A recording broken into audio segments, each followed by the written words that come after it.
Assalamualaikum warahmatullahi wabarakatuh. Sebelumnya saya ucapkan terima kasih kepada Ibu Dr. Fauda Asri Nur Furqoni MK sebagai dosen anatomi fisiologi. Perkenalkan, nama saya Kaila Putri Adira. Saya dari tingkat 1C dengan NIM P17324226125. Di sini saya akan menjelaskan tentang anatomi fisiologi jantung dan sistem peredaran darah pada janin. Jantung adalah organ berbobot yang berfungsi sebagai pompa utama sistem peredaran darah.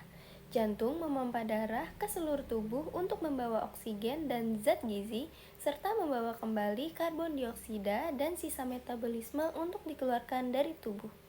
Lalu lokasinya ada di rongga medistrium, di antara paru-paru, sedikit ke kiri. Beratnya mencapai kurang lebih 250 hingga 350 gram. Di sini ada anatomi jantung. Yang pertama ada vena cava superior, lalu atrium kanan, katup tricuspid, ventrikel kanan, dan vena cava inferior. Selanjutnya ada aorta, arteri pulmonalis, vena pulmonalis, atrium kiri, katup mitral, dan ventrikel kiri. Dan jantung terdiri dari 4 ruang, yaitu 2 atrium, atrium kanan dan atrium kiri, dan 2 ventrikel, yaitu ventrikel kanan dan ventrikel kiri. Lapisan dinding jantung terdiri dari endokardium, miokardium, epikardium, lalu perikardium parietal. Nah, di sini saya akan jelaskan satu persatu. Dari endokardium itu, lapisan terdalam melapisi ruang jantung. Lalu miokardium ini lapisan otot paling tebal bertanggung jawab terhadap kontraksi jantung. Lalu ada epikardium, yaitu lapisan paling luar yang melapisi jantung. Dan terakhir perikardium, yaitu kantung bungkus jantung untuk mengurangi gesekan saat jantung berdetak. Di sini juga terdapat katup jantung, yaitu katup pulmonal, katup tricuspid, katup aorta, dan katup mitral. Fungsi dari katup jantung ini untuk mencegah darah mengalir kembali. Jantung memiliki pembuluh darah besar, yaitu vena cava superior, vena cava inferior, aorta, dan arteri pulmonalis, lalu vena pulmonalis. Selanjutnya, sistem konduksi jantung. Yang pertama ada nodus SA, ini adalah sinoatrial, itu pemacu alami jantung. Yang kedua ada nodus AV atau arterioventrikular, ini meneruskan impuls. Yang ketiga ada bundle of Hayes, ini mengantarkan impuls ke ventrikel. Lalu yang keempat ada cabang kanan dan kiri, ini untuk menyebarkan impuls. Serta yang kelima serabut Purkinje, ini impuls mencapai seluruh tubuh. Fungsinya menghasilkan dan menghantarkan impuls listrik agar jantung berdenyut teratur. Lalu selanjutnya ada fisiologi jantung. Yang pertama ada diastol atau relaksasi. Jantung berelaksasi, lalu darah dari vena masuk ke atrium dan ventrikel. Kedua ada sistol atrium atau kontraksi atrium. Atrium ini berkontraksi, lalu darah terdorong ke ventrikel. Lalu ada sistol ventrikel atau kontraksi ventrikel. Ventrikel berkontraksi, darah dipompa ke paru-paru dan seluruh tubuh. Selanjutnya ada siklus jantung. Yang pertama, darah masuk ke atrium, lalu atrium berkontraksi, darah menuju ventrikel, lalu ventrikel berkontraksi, dan terakhir darah keluar melalui arteri. Di sini ada peredaran darah manusia. Terdapat 2 siklus. Yang pertama ada siklus pulmonal atau kecil, jantung ke paru-paru, lalu kembali ke jantung. Selanjutnya ada sirkulasi sistemik atau besar, dari jantung ke seluruh tubuh, kembali lagi ke jantung. Lalu di sini saya akan membahas tentang mengenal sirkulasi darah janin. Jantung janin mulai terbentuk dan berdetak sejak usia kehamilan sekitar 5-6 minggu, jauh sebelum organ lain berkembang sempurna.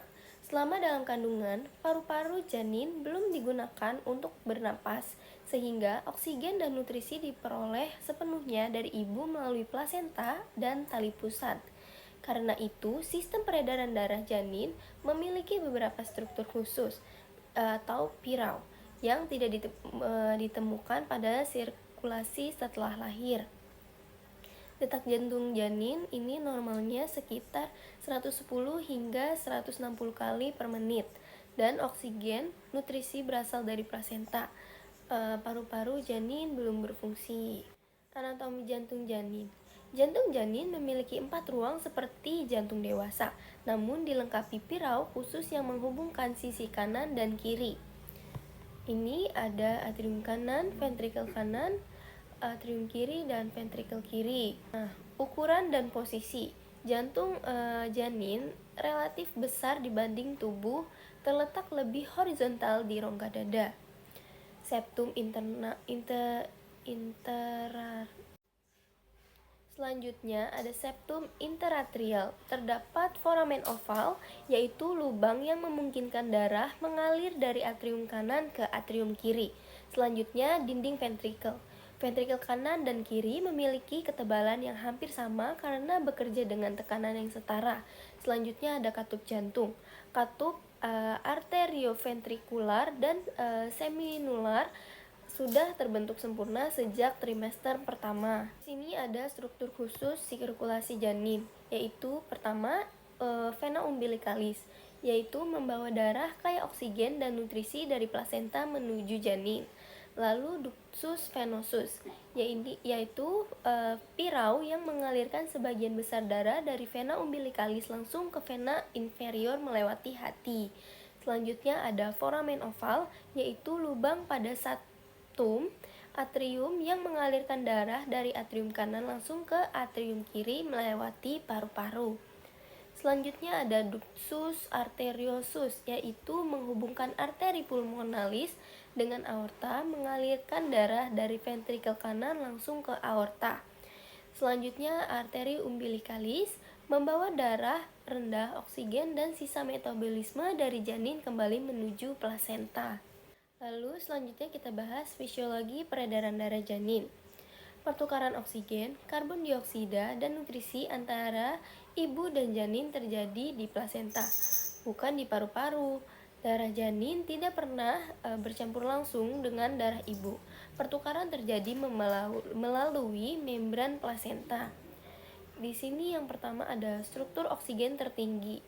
Darah dengan kadar oksigen tertinggi 80-90% berada di vena umbilicalis segera setelah meninggalkan plasenta. Selanjutnya yang kedua ada periventrial streaming, yaitu darah kaya oksigen diantar secara istimewa melalui ductus venosus dan foramen oval menuju otak dan jantung, lalu ke organ paling vital. Selanjutnya yang ketiga, paru-paru belum aktif. Paru-paru janin terisi cairan dan tidak digunakan untuk respirasi, sehingga hanya menerima aliran darah dalam jumlah kecil. Lalu selanjutnya kita bahas tentang sirkulasi peredaran darah janin. Peredaran darah janin dimulai dari plasenta. Darah yang kaya oksigen masuk melalui vena umbilicalis, kemudian sebagian besar melewati ductus venosus menuju vena cava inferior dan masuk ke atrium kanan. Dari atrium kanan, sebagian besar darah dialirkan melalui foramen oval menuju atrium kiri, kemudian ke ventrikel kiri dan aorta ascendens untuk menyuplai otak dan tubuh bagian atas. Sementara itu, sebagian darah lainnya masuk ke ventrikel kanan dan menuju arteri pulmonalis. Karena paru-paru janin belum aktif, sebagian besar darah dialihkan melalui ductus arteriosus menuju aorta descendens, kemudian ke tubuh bagian bawah dan akhirnya kembali ke plasenta melalui dua arteri umbilicalis. Nah, kunci paling pentingnya ini vena umbilicalis dari plasenta ke janin, arteri umbilicalis dari janin kembali ke plasenta. Setelah lahir, perubahan sirkulasi saat lahir. Begitu bayi lahir, menangis, dan bernafas untuk pertama kali, tali pusat dipotong dan paru-paru mulai mengembang, struktur pirau janin berangsur menutup. Dari struktur pada janin ini ada foramen oval menjadi fossa ovalis, lalu ductus arteriosus menjadi ligamentum arteriosum, dan ductus venosus ini menjadi ligamentum venosus. Lalu vena umbilicalis menjadi ligamentum teres hepatis dan arteri umbilicalis menjadi ligamen umbilicalis medial. Kesimpulannya, sirkulasi darah janin berbeda dari sirkulasi setelah lahir karena oksigen dan nutrisi diperoleh dari plasenta bukan dari paru-paru. Lalu terdapat 3 pirau utama yaitu ductus venosus, foramen oval, dan ductus arteriosus yang mengalirkan darah agar organ vital. Lalu yang kedua, terdapat 3 pirau utama yaitu ductus venosus, foramen oval, dan ductus arteriosus yang mengalihkan darah agar organ vital, otak, dan jantung menerima darah paling kaya oksigen. Yang ketiga, setelah bayi lahir dan mulai bernafas, seluruh struktur pirau ini menutup secara bertahap dan berubah menjadi struktur sisa atau ligamen fossa di dalam tubuh. Yang keempat, pemahaman anatomi dan fisiologi sirkulasi janin penting bagi tenaga kesehatan untuk mendeteksi kelainan jantung bawaan sejak lahir. Sekian penjelasan dari saya, kurang lebihnya mohon maaf apabila ada kata-kata yang kurang berkenan. Terima kasih. Wassalamualaikum warahmatullahi wabarakatuh.